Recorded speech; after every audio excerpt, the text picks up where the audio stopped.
This episode is brought to you by my friend Rebecca Waltzer, a financial expert who can help you protect your wealth. Book your free call with her team by going to friendofdinesh.com. That's friendofdinesh.com. Coming up, I'm going to reveal the essence of the latest Twitter files, which reveals how the Russians are coming was a democratic and deep state hoax from the outset. I'll reflect on the root cause of the resistance against Kevin McCarthy as House Speaker. I'll show how today's cancel culture extends from James Madison to Jordan Peterson, and why human beings are language animals. This is the Dinesh D'Souza Show.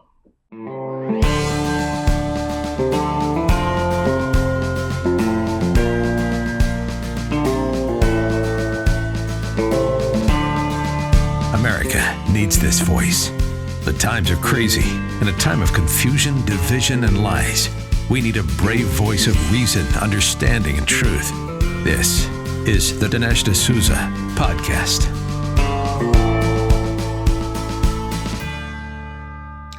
The latest dump of the Twitter files is out, and I'm going to title it, "The Russians Are Coming." Debbie and I were talking about the thumbnail for today, and she's like, what do you mean by the Russians are coming? And I'm like, well, let's go to the movie Red Dawn and show a bunch of Russian tanks, because what we have now, and by the way, this is not coming from the right, the left is using the sort of Russia scare to promote a massive hoax. We now know this to be the Russia collusion hoax. And it's not that the Twitter files is telling us something new about that. We've known that this is a hoax for a while. Even the left is now kind of grudgingly admitting, although they don't like to talk about it, that they perpetrated a massive hoax. They tried to substantiate that hoax, the Mueller report and so on. They completely failed. But the Twitter files gives you chapter and verse. That's kind of what makes it really interesting. And I'll give you the big takeaway. The big takeaway is there was never any evidence of Russia collusion. There wasn't even any evidence of widespread Russia involvement in U.S. elections. The involvement was extremely minor, and Twitter provides a kind of window into how minor it was. So the whole narrative was cooked up by the Democrats and by the deep state to deny that Trump won legitimately. So interestingly enough, the Russia collusion hoax is a form of election denialism. It's not giving Trump the legitimate presidency that he in fact won in 2016. So it's really ironic the left is constantly accusing us, you're the election deniers. No, in the contemporary period, they invented election denialism. They pursued it even while Trump was in the White House. Now, let's look at how this all works, because that's really what we're finding out the sort of the technique of it, the behind the scenes of it. And let's be aware that this has been going on and is going on in Facebook. It's going on in YouTube. We only know about it on Twitter thanks to Elon Musk. Now, going back to 2016 and early 2017, Twitter was not interested in doing this kind of shutting down of accounts by labeling them to be Russian intervention in U.S. politics. Twitter basically said, well, listen, we're going to sort of let Facebook deal with this kind of thing. We don't really see this as a big problem. And the reason that Twitter didn't see it as a big problem is it wasn't. Now, Facebook, by the way, was announcing we're closing a lot of accounts that are of, quote, Russian origin, or of suspected Russian origin. And so there was some talk about whether Twitter would do the same. But it turns out that the reason Facebook was doing that was completely political. Facebook was currying favor with Mark Warner, Democratic Mark Warner, and the House Intelligence Select Committee. So Facebook had its own reasons for sort of, you may say, playing footsie with the Democrats in the Senate. But of course the media was portraying it as though Facebook was dealing with a serious national or international problem. And Hillary Clinton, who, by the way, needed a big excuse for why she lost, jumped on board. Yes, the Russians interfered with the election. So not only are the Russians colluding with Trump, but the Russians are directly interfering with the election by trying to influence the American public debate on social media. Now, what's interesting about the Twitter files is Twitter did not want any part of this. And so the government began to ramp up the pressure by saying things like, well, we're going to be, we need to take a harder look at Twitter. We need to find out why Twitter is not doing more. And then the media would pick up the narrative and amplify it. So the media would call Twitter, say there were new studies that show extensive Russian involvement in U.S. politics. And so what you have here is the combined pressure of Democrats in the Senate plus the media. And by the way, the media is going with stories that are brazenly and manifestly false. Let's look at how this works. Twitter sets up a Russia task force. They sort of succumb to pressure. They say, all right, we'll take a look at this. And the Russia task force begins to look for Russian accounts, Russian bots. And guess what they find? Nothing. I'm now quoting Twitter. Internal communications. No evidence of a coordinated approach. Of all the accounts found seem to be lone wolf type activity. So one guy here, one guy there. Different timing, different spend, different targeting, less than $10,000 in ad spend. In other words, negligible, not going to affect U.S. elections in any way. Then they go on and they say the results of their investigation, they find 15 high-risk accounts, of which, quote, 3 have connections to Russia, and only 2 are specifically connected to the Russian government. They go on and say, we built a new version of the model, and they go, we're seeing substantially more suspicious accounts, but we expect to find under 20 with a substantial type of spend. And yet, as this process goes forward, you find Twitter gradually succumbing to the lie, buying into the rhetoric that's coming out of the Democrats in Congress, succumbing to the pressure of the media, and ultimately, you have the deep state actors, the agencies of the government, sending Twitter account after account after account to suppress and cancel. In fact, there are, at one point, large numbers of accounts, over 250,000 accounts that they want shut down or repressed or censored. So look at the way in which there is a complete mismatch between the reality of Russian intervention, or one should say non-intervention, and then Twitter mobilizing to deal with this non-problem. So censorship here becomes a kind of public fiction, sustained by the media, sustained by the Democrats in the Senate, and ultimately carried out by Twitter. And so the fiction, or the fictional justification, has real-world consequences. Here's a great way to sleep like a baby in 2023. Mike Lindell is running a sale on his Giza Dream bed sheets. They're as low as $29.99. Wow. Mike promises the first night you sleep in these sheets, you're never going to want to sleep on anything else. The Giza Dream bed sheets are made with the world's best cotton called Giza. It's long staple cotton, makes it ultra soft and breathable. Its sateen weave gives them a luxurious finish, available in multiple colors, styles and sizes, machine washable, durable, 10-year warranty, 60-day money-back guarantee. So go ahead. What are you waiting for? Call 800-876-0227. That number again, 800-876-0227, or go to mypillow.com. Make sure to use promo code DINESH, Dinesh. The drama, or some are calling it a circus, of Kevin McCarthy continues.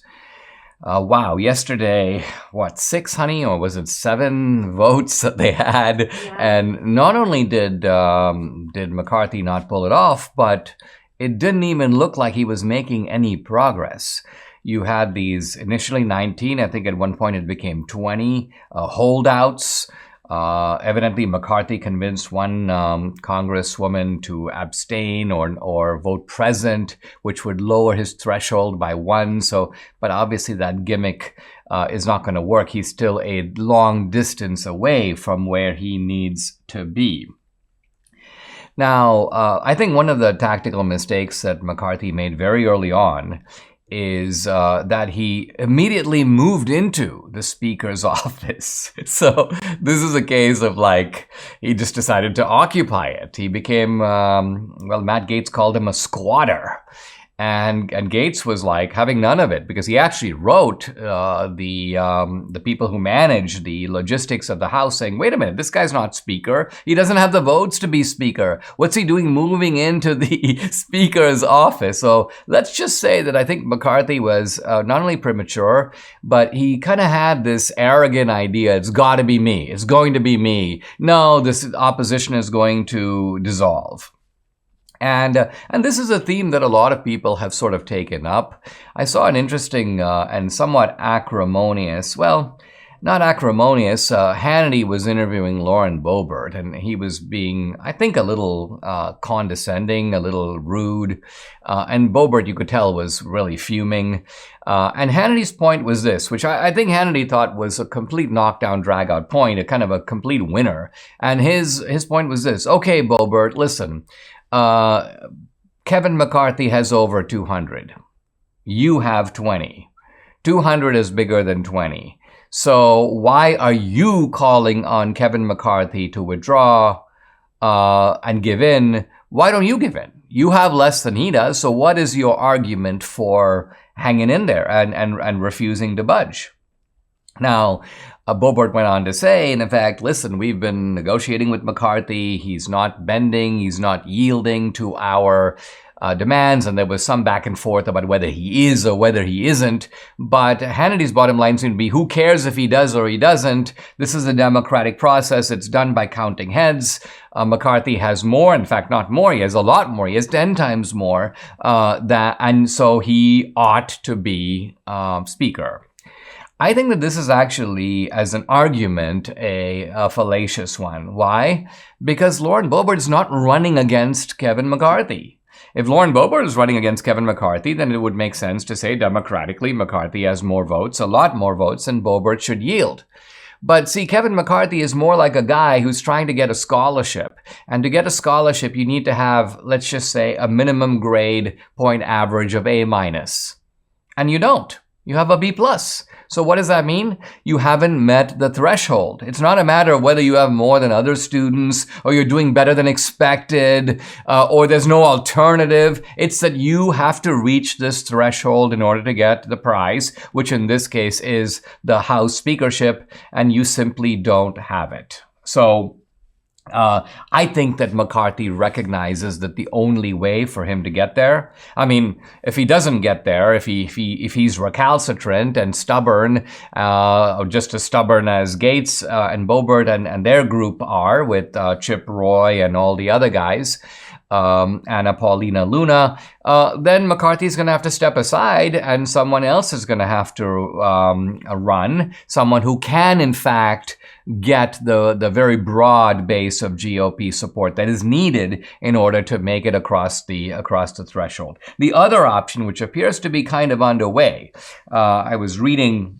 several articles this morning about how McCarthy has been meeting behind closed doors with the, let's call it the Gang of 20. And evidently he has, well, I mean, what else can he do? He has been yielding. He has been giving up one by one, succumbing to the demands of this group, which are apparently fairly extensive. And part of the problem for McCarthy is he can give into some of these demands and maybe win over some of these votes, but that's not going to do it. See, McCarthy is not 3 votes or 5 votes short. He needs to get the vast majority of these 20 holdouts. And to do that, it would seem that he would need to do, well, almost a total surrender. I think that's going to make him look a little weak if he were to do that. In fact, I think part of what is annoying some of the McCarthy loyalists, and the McCarthy loyalists, by the way, are a pretty diverse group, all the way from Dan Crenshaw to Marjorie Taylor Greene and many others. But I think part of what's annoying them is the idea that, wait a minute, why is McCarthy now yielding to the rebels? Is he going to give them the best committee seats and then we're not going to get them? So there's a little bit of, this is a case where it's very tricky to be a McCarthy loyalist because, quite frankly, a lot of those people are getting savagely blasted by the Republican base. Even Marjorie Taylor Greene, who's very well liked among hardcore MAGA Republicans, I'm seeing quite a lot of people on social media basically saying, we're done with you, you've joined the establishment, and so on. By the way, I think the temperature of this rhetoric is a little out of control myself, and I hope in my own tone I haven't really contributed to it. I've tried not to, because I think there are actually good reasons to. There's a reason to say, all right, McCarthy is the best we're going to get. True, this guy is not exactly, he's a little bit of a frat boy in a combat zone, but he does have the vast majority of the votes. It's important to keep the Republican coalition together. We certainly don't want to make any kind of deals with the Democrats. We need to hold the House and have the House be a check on the Senate, the Democratic Senate, as well as on the Biden administration. So, in other words, we've got to be careful before playing some of these high-risk games.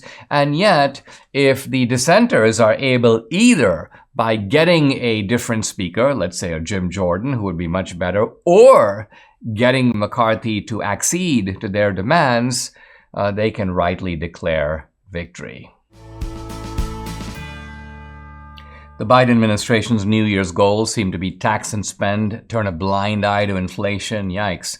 When you finally had enough of the games government's playing with your savings and your retirement, you need to diversify into gold with Birch Gold. That's why Debbie and I own gold. We like protecting the value of our savings. Now, for over 5,000 years, gold has withstood inflation, geopolitical turmoil, and stock market crashes. And here's the good news. You can still get it. In fact, you can own gold and silver in a tax-sheltered retirement account. Birch Gold makes it easy to convert an IRA or 401k into an IRA in precious metals. Here's what you need to do. Text Dinesh to 989898. You'll get a free information kit on gold, then talk to one of their precious metals specialists. With an A+ rating with the Better Business Bureau, thousands of happy customers, countless 5-star reviews, Birch Gold is who I trust to protect my future and yours. Text Dinesh to 989898 today. It looks like cancel culture is coming for James Madison. Now, we've seen cancel culture come for Thomas Jefferson. Jefferson was a slave owner. We've seen it come for George Washington. Washington was a slave owner, even though he freed his slaves upon his death. And of course, James Madison was a slave owner. But at the same time, these three men were vehemently opposed to the expansion, the consolidation, and most importantly, the legitimation of slavery. I think they understood that slavery had become, and was even in some of their own lives, a staple feature. But the point is that they wanted to move away from that, and they wanted to create a constitution and a society that would be dedicated to anti-slavery principles. Now, those principles might take some time to play out, but this is the kind of dual side of Washington, Jefferson, and Madison. Now, what's interesting about the cancel culture with regard to Madison is the way in which it operates. Sometimes cancel culture operates from the outside. So take a typical example of a university that, for example, puts up a sculpture to George Washington, and then there is a movement of dissent that comes from the media or from some activists who say, oh, you need to take this sculpture down.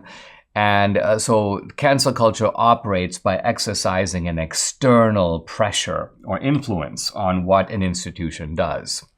What's happening in the case of Madison, very interestingly, is it appears that the cancellation is coming from the inside. And by that I mean what the left does is they take groups like the Madison Society. Now, Madison's estate is Montpelier. And And there has been a concentrated effort on the part of activists to insinuate themselves into the board of the Montpelier Foundation. And one guy in particular this is a guy named James French. He's a businessman, and he's himself supposedly descended from slaves. But this guy got himself on the board of the Montpelier Foundation. He turns out to be a huge leftist. And what he wants to do is not only bring, as he puts it, descendants of the victims of Madison. So they try to find descendants of the slaves who were on Madison's plantation, or even people in the area who were supposedly victimized by white supremacy and racism, and bring them on the board, the net effect of which is a sort of a takeover of the board by the left. And then what this guy, James French, wants to do is he had something called a national summit on teaching slavery. And he says it's not enough to talk about slavery. It's not enough to talk about Madison and slavery. He goes, it is imperative that these institutions unpack and interrogate white privilege and supremacy and systemic racism. So here we go. We move from, let's recognize the ambiguous legacy of James Madison and discuss it, to straight out critical race theory. Straight out, you move really to a dogma that is excessive, in that not only does it miss the complexity of Madison, but it is just false on its face. Because what it does, first of all, by the move away from slavery to these broad concepts like racism, systemic privilege, is now you can talk about pretty much anything. I'm reminded of one of the essays in connection with the 1619 Project. This was by the historian Kevin Cruz at Princeton. He was talking about how traffic patterns in Atlanta today are a legacy of segregation. Oh, there were once segregated communities. Blacks lived over here, whites lived over there. That's why traffic jams today can be traced back. So this is actually a far remove from dealing with real oppression. This is not a case of a guy who applies for a job. He has the qualifications, but he's turned away. No, this is basically nothing more than a sort of systemic racial indoctrination. And this is really what's going on here. Let's take a sample sentence. This is coming from this same guy, Mr. French. He goes, Madison relied on his slaves, quote, for everything, including his ideas. Stop right there. It goes on to say his sustenance, his wealth, his power. Okay, but I want to find out, where is the proof? What's the evidence that Madison got his ideas from his slaves? He didn't. In fact, it's clearly known the people who had influence on Madison, the books that Madison read, the books that Madison cited. Madison's ideas were Western. They were European. One of his mentors was John Witherspoon at Princeton. He cites figures like Polybius, the Roman historian. He was a figure of the Scottish. Madison was influenced by the so-called Scottish Enlightenment, which is to say David Hume, Adam Smith. And so somehow this is all swept to the side under the bogus idea that Madison got his ideas. In fact, his anti-slavery ideas must have somehow come from his slaves. No, the slaves were the subject of Madison's discussions, but they were not the source of his ideas. And yet all this kind of nonsense is going on. And I want to, in some ways, commend the fanaticism, the ingenuity of the left in penetrating these institutions so they can carry out cancellation and indoctrination, not just from the outside, but as in this case, from the inside. Debbie and I started taking Relief Factor 2 years ago, and the difference we've seen in our joints the past 2 years has been nothing short of remarkable. Aches and pains are simply gone. thanks to this 100% drug-free solution. Relief Factor is what it's called. Now, Relief Factor supports your body's fight against inflammation. That's the source of aches and pains. The vast majority of people who try it love it. They order more because it works for them. Debbie has been able to do the exercises that for a long time she wasn't able to do. It's been a real game changer for her, her aunt, other members of our family, and for many other people. You too can benefit. Try it for yourself. Order the 3-week quick start for the discounted price of only $19.95. Go to relieffactor.com or call 833-690-7246 to find out more about this offer. That number again, 833-690-7246. So go to relieffactor.com. You'll feel the difference. I've been talking about cancel culture and James Madison. I now want to talk about the extension of the same cancel principle to the Canadian psychologist Jordan Peterson.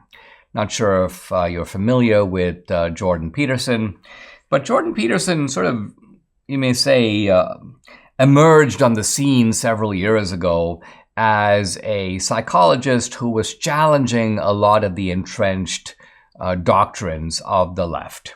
And specifically, the whole doctrine that there are no such thing as men and women. There's no important distinction between the two sexes. People can be whatever sex that they choose to be. And Jordan Peterson was bringing a wealth of credentials, of intellectual sophistication, of understanding of human biology, but also understanding of human psychology, to, you may say, call BS on this whole project. And it became kind of a sensation, not just because he was a critic of the woke, but also because a lot of young men who themselves feel a little bit lost, they are a little confused. They hear all this stuff about manliness. And really what the left is doing is presenting a notion of manliness that's kind of unmanly, at least unmanly by traditional or historical standards. And it leaves young boys who are growing up to be men a little befuddled. And so it was refreshing for them to hear. And so Jordan Peterson he became almost kind of a rock star. He'd have these large speaking events, almost like they were put on by Live Nation or one of these tour groups. And you'd have large numbers of young people, mostly male, listening to him and kind of holding on to his every insight. Then Jordan Peterson developed a kind of a serious illness. He withdrew, but now he's back, and so he's back in a big way on Twitter. And he posted recently, breaking: the Ontario College of Psychologists has demanded that I submit myself to mandatory social media communication retraining with their experts for, among other things, retweeting, and he names a guy who's a kind of a classical liberal, and criticizing Justin Trudeau and his political allies. So, when we talk about governments going after their political opponents, that's going on in Canada also. And in some ways, it seems to be even worse. I'm continuing here with Peterson. I've been accused of harming people, although none of the complainants involved in the current situation were clients of mine, past or present. He goes, I am to take a course in such training with documents documenting my, quote, progress, or face an in-person tribunal and suspension of my right to operate as a licensed clinical psychologist.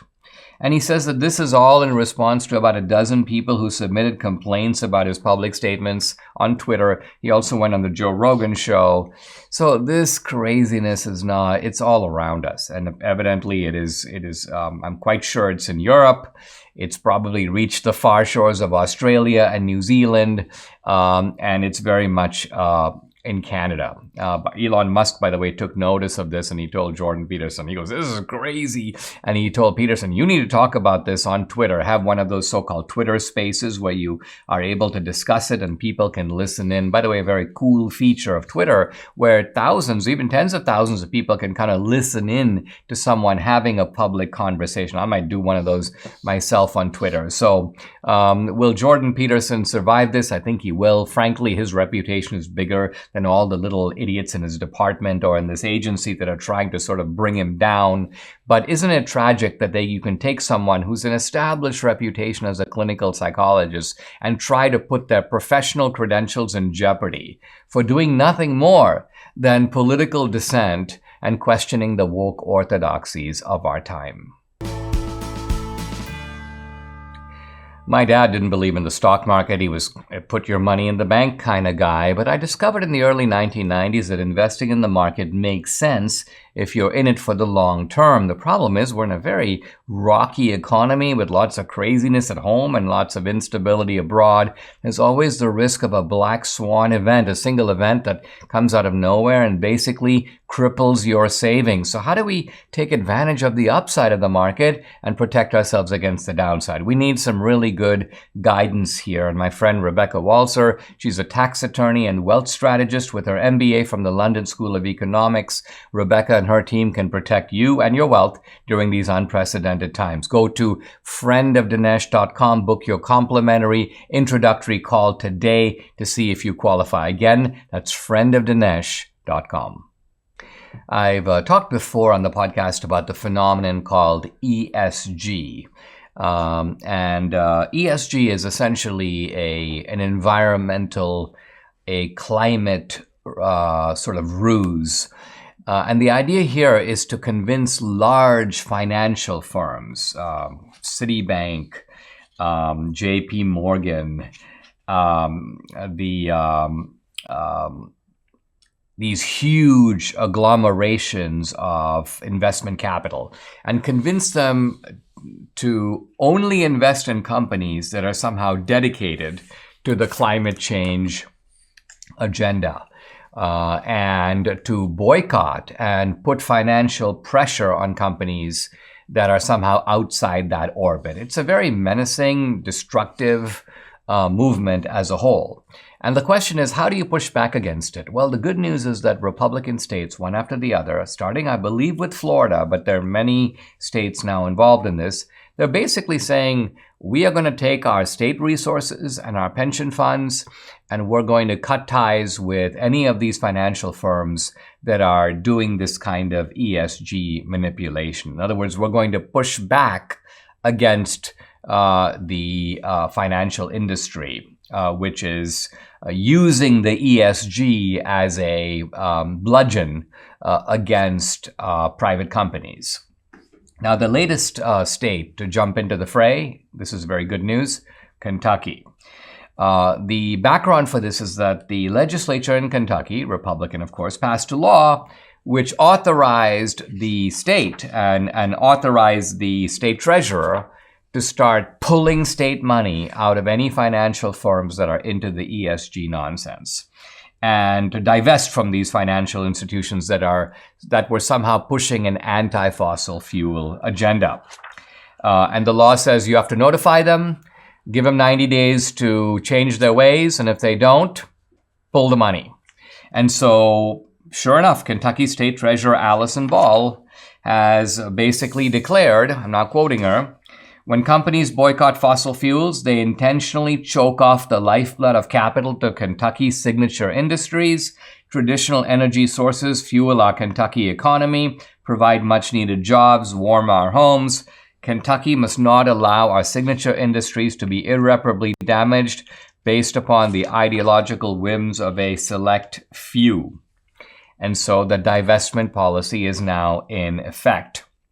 By the way, just in this past year, 2022, red states have divested something around $4.3 billion in BlackRock alone. BlackRock, one of the biggest, if not the biggest, of these ESG financial conglomerates. And basically what this woman in Kentucky has done is she's made a blacklist. We're not going to be putting any money in any of these firms. And now, what's interesting is you see immediately that the firms are beginning to respond and start backpedaling and explaining themselves and saying, no, they don't really do this, or they don't do it in the way that the red states are saying they do. Here's BlackRock. BlackRock's only agenda is delivering the best financial results for our clients. That's nonsense on the face of it, because the simple fact of it is if you're just doing that, you don't need an ESG agenda at all. You just find out what companies are doing well, you invest in those, and that's the end of the story. The very fact that you're introducing this new element shows that you have some other factor, in this case an ideological factor, that is driving you. BlackRock goes on to say BlackRock does not boycott energy companies, and it invests in the energy sector. By the way, the Kentucky blacklist includes JP Morgan Chase, Citigroup, Climate First Bank, British bank HSBC, a Bank of Finland, a couple of Swedish banks, including Swedbank. And again, JP Morgan, which is on the list, says, oh, no, don't boycott us. We have investments in a number of Kentucky companies, including Louisville Gas and Electric, Kentucky Utilities, and also other national electric companies that operate in Kentucky, including Duke Energy and Tennessee Valley Authority. The good news here, and this is really what I'm getting at, is that pressure works. Republican states for a long time did absolutely nothing. They stood helplessly by as their industries were targeted. They allowed the left to run amok, in other words. But finally, we're seeing this really across the board and across the country, Republicans are getting tougher. They're waking up. They're getting more organized. They're becoming more strategic. They're becoming more clever. And as a result, they're starting to see some results. One of the philosophers that I like to read, one of the living philosophers. By the way, there aren't too many living philosophers worth reading. The philosophers are rare. You go back to the 5th century BC in Greece, and you'll find a handful of them, notably Plato and Aristotle. You sweep through the entire Middle Ages, and you get maybe 4 or 5. And in the 18th century, you can probably find 9 or 10, maybe a handful in the 19th century, a few in the 20th. So philosophers should be distinguished, by the way, from professors of philosophy. A philosopher is to a professor of philosophy kind of the way a prophet is to a Sunday school teacher. Sunday school teachers are rather common, but they shouldn't be confused with prophets. Now, one of the really good philosophers, I think, one of the few living philosophers worth reading, is Charles Taylor, longtime philosopher at Oxford, but he's Canadian and he's now back at McGill University, professor of philosophy emeritus. I'm reading his new book, his most recent book, and it's this one here. It's called The Language Animal. Not actually his best-known work. I mean, it's new. His best-known work, which is worth studying, and I might sometime do a sort of philosophy course with it. It's called Sources of the Self, a real masterpiece. Now, a dense book and something that you should read slowly in pieces and sort of digest. But The Language Animal is really about a single theme that very interesting, and it is the role of language in the way that we perceive reality. Let's think about this. We perceive reality, but we perceive reality through the lens of language. So we see a table and we go, that's a table. That's how we recognize it to be a table. Language gives us a way, if you will, to understand and to know what reality is. So what is the relationship of language to reality? That's really what The Language Animal is all about. Now, for many centuries, language was considered, well, I would call it unproblematic. And it was unproblematic for the reason that language was seen to be, well, kind of a mirror of reality. Language shows us reality the way it is. And since language does that, language is, you could almost call it transparent. You don't need to focus on language. Language is just kind of the window pane through which we are able to see reality as it is. So let's just talk about reality. Let's forget about the language, which is merely the technique for perceiving reality. And this is really what Charles Taylor is arguing against. He's arguing against what he considers to be this kind of very limited, narrow, truncated view of reality. It was a view of reality, by the way, that was advanced by Locke. Locke talks about language as, you may say, picturing reality. Language is almost like a camera, and you go to the ocean and you take a picture. And language reflects the ocean in that way. Now, the picture is not the same as the ocean. Obviously, the ocean isn't jumping out and going into the camera, but the camera is giving you an accurate image of reality itself. And Charles Taylor doesn't sort of deny this. He accepts that that language does this. It gives us a picture of things.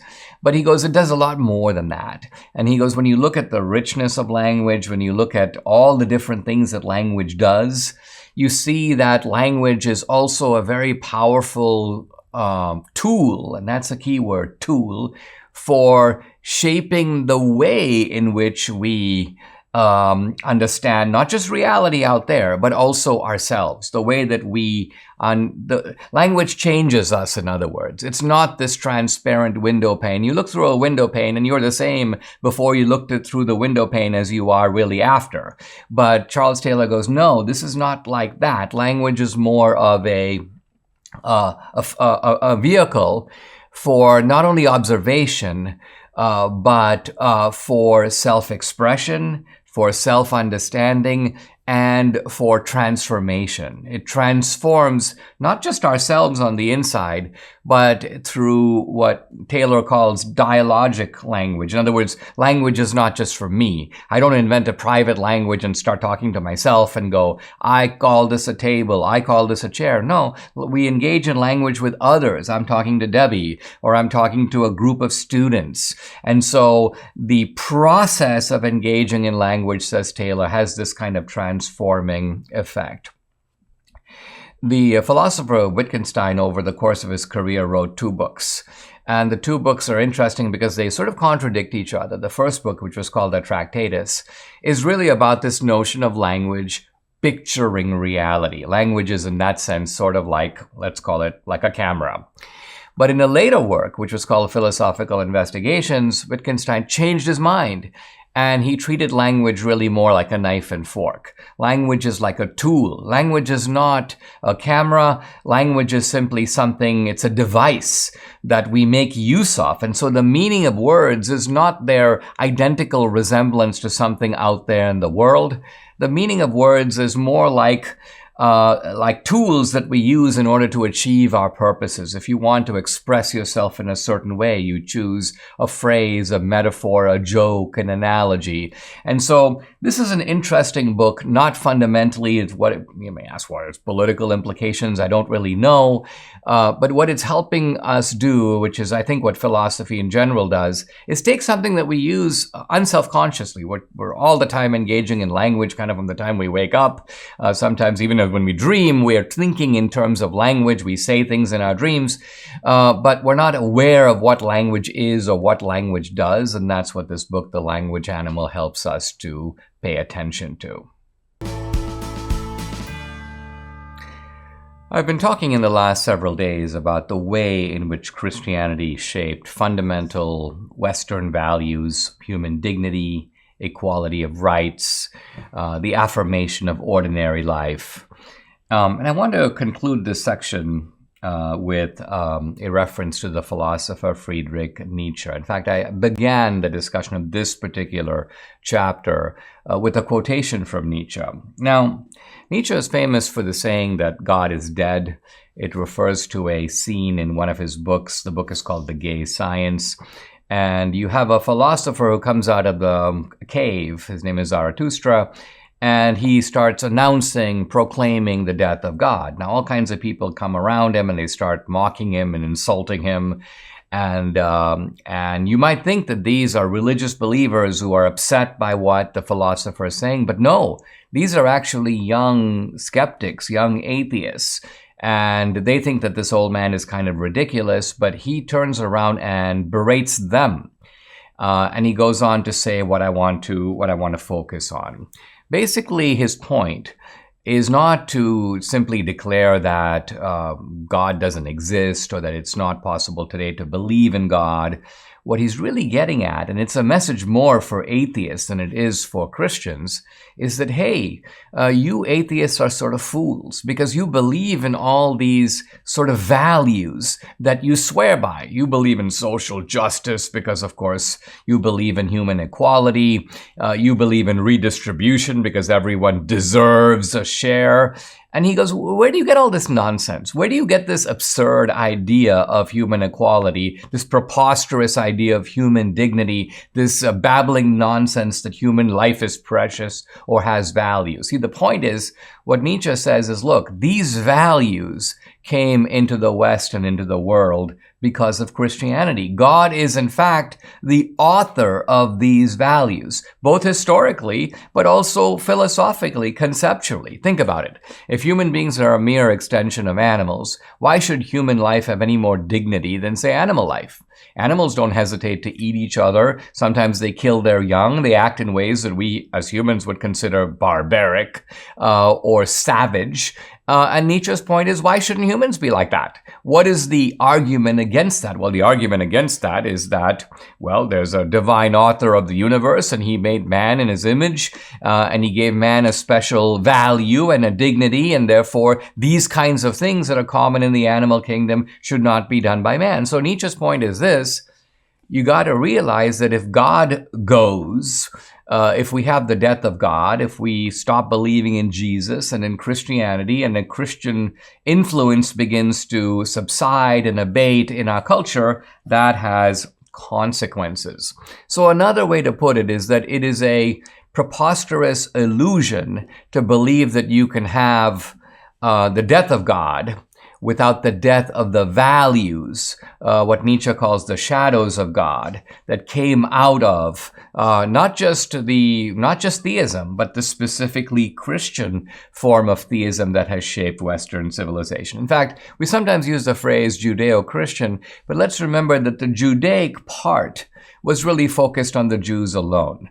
It was a sort of tribal God and a tribal morality, and it didn't, at least in its original conception, appear to apply universally. Now, there was an assertion, and there is in the Old Testament, that God is universal, but in many ways, the Jews interpreted God as their God, very different from, say, the Greek gods or the Roman gods. So it is Christianity that universalized the principles of Judaism, while at the same time modifying them in considerable ways. Remember that Christians, for example, don't follow Jewish dietary laws. They don't follow a lot of the codes and even some of the commandments, not the 10 Commandments, but some of the other more elaborate commandments that are laid out in various passages of the Hebrew scriptures. So Nietzsche's point is that as society becomes more secular, it's going to start losing the shadows of God. It's going to start losing not just the things that, by the way, Christians care about. For example, you may say, well, Christians care about the dignity of human life. So you're saying, Dinesh, that, let's say, abortion or infanticide is going to become more common. Yeah, I am saying that.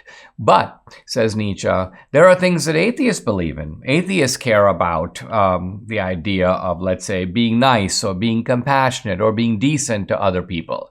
Nietzsche goes, there's really no good reason to do that. Atheists believe that you shouldn't treat other people as objects or things and take advantage of them through an exercise of power, either sexually or brutalize people or even kill them for your enjoyment. Nietzsche goes, why not? Why shouldn't you?